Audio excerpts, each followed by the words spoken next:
ንጉስ ኦርሃን ቀጣይ ክፍል። ይህ የቱርክ ታሪካዊ ፊልም በኦቶማን ታሪክ ውስጥ ትልቅ ደረጃ የሚሰጠው የኦርሃን ታሪክ አሁን ያለበት ደረጃ ክፍል 10 ላይ ይገኛል ፊልሙና ከክፍል 10 በኋላ ሊፈጠሩ የሚችሉ ክስተቶችን ስንመለከት የመጀመሪያው ክስተት የቡርሳ ከተማ ድል ነው። በታሪክም ሆነ በፊልሙ ቀጣዩ ትልቅ ክስተት የቡርሳ ከተማ መውደቅ፣ የኦርሃን ስልት፣ የኦስማን አደራ። ኦርሃን ከተማዋን በኃይል ብቻ ሳይሆን ረሃብና የውስጥ ደካማነትን በመጠቀም ለመያዝ ይሞክራል። ኦስማን በሞት አፋፍ ላይ ሆኖ ለቡርሳን ያዝ የሚለው ቃል ለኦርሃን ትልቅ ግፊት ይሆነዋል። እንዲሁም ከተማዋን ስትያዝ ቡርሳ የኦቶማን ግዛት የመጀመሪያዋ ዋና ከተማ ካፒታል ሲቲ ትሆናለች። እንዲሁም በሁለተኛ ደረጃ የሚፈጠረው ክስተት የኦስማን ጋዚ ህልፈት ነው። ዘ ዴዝ ኦፍ ኦስማን ቤይ። ይህ የፊልሙ በጣም ስሜታዊ ክፍል ነው።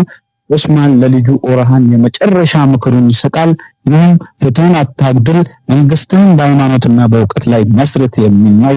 ኦስማን መሞት በካይ ጎሳ ውስጥ ትልቅ ሐዘን ከመፍጠሩም በላይ ጠላቶች ቢዛንታይኖች በጣም እንደተዳከሙ በመገመት ጥቃት ሲያደርሱባቸው፣ ቀጣዩ አስገራሚና የማይጠበቀው ክስተት ደግሞ የኦርሃንና የአስፖርቻ ግንኙነት ነው። ፕሪንሰስ አስፖርቻ የቢዛንታይን ልዕልት አስፖርቻ በታሪክም የኦርሃን ሚስት ናት። በቀጣይ ክፍል የነሱ የፍቅር ግንኙነት ይጀምራል።